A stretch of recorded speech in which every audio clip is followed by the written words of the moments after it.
Having covered Israel's legal rights in the West Bank, we are now going to focus on the peace process. Many suggest that Israel's presence in the West Bank, what some people call the occupation, is the cause of Palestinian hostility towards Israel, and the reason there is no peace. But is that really true? If Israel's presence is the cause of the conflict, then it follows that there was no conflict before 1967, when Israel was not in the West Bank, right? Let's look at the facts.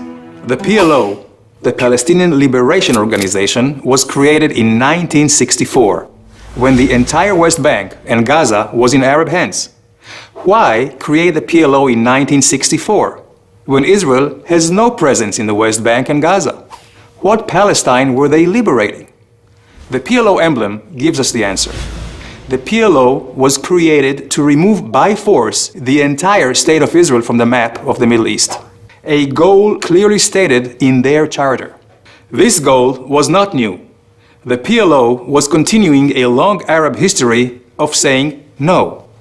No to the national self-determination of the Jewish people. No to recognizing the Jewish ancestral homeland. Let's take a look at the history. In 1937, the Peel Commission recommended a division of the land, a Jewish state and an Arab state.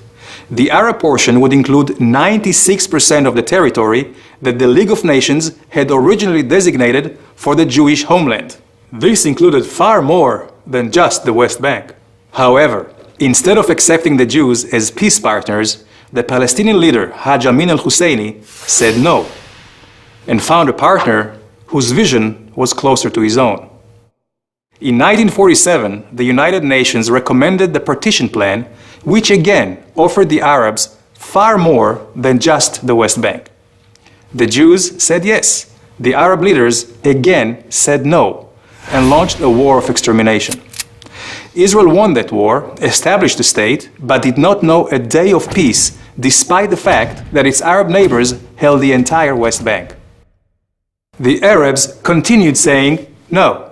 They attacked Israel relentlessly, using the West Bank as a launching pad, until Israel took it over in a war of self-defense in 1967.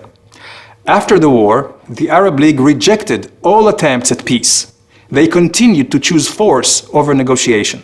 And at a summit in the city of Khartoum, we again heard no, no, no. Let's fast forward to 1993. Israel and the Palestinians signed the Oslo Accords. Were the Palestinians finally saying yes? It appeared so. Israel said yes and gave territorial control to a Palestinian government it helped establish. But despite signing agreements, the Palestinian actions said no. During the next 5 years, Israel saw a significant increase in terrorist attacks, which killed hundreds of Israelis. In 1996, Yasser Arafat, the Palestinian leader, declares, "We plan to eliminate the state of Israel and establish a purely Palestinian state." But Israel did not give up saying yes. In 2000, Israel's Prime Minister Barak offers the Palestinians 93% of the West Bank. Again, the answer is no, together with increased terror. In 2005, Israel withdraws from the Gaza Strip, uprooting 8,500 Israeli citizens, hoping to advance peace. The Palestinians again say no. This time, they increase rocket attacks from Gaza against Israeli civilians by over 500%. In 2008, another Israeli attempt at yes. Prime Minister Olmert accepts nearly all Palestinian demands, including handing over almost 100% of the West Bank with minor land swaps. The Palestinians, again, no. So what can we conclude? 1. The conflict was not caused by Israeli presence in the West Bank. The real cause of the conflict, until today, is the long-held Arab history of saying no. No to peace, no to the existence of Israel. Because no is consistent with Palestinian policy, education, and media. Political and religious leaders continuously promote Israel's destruction. 2.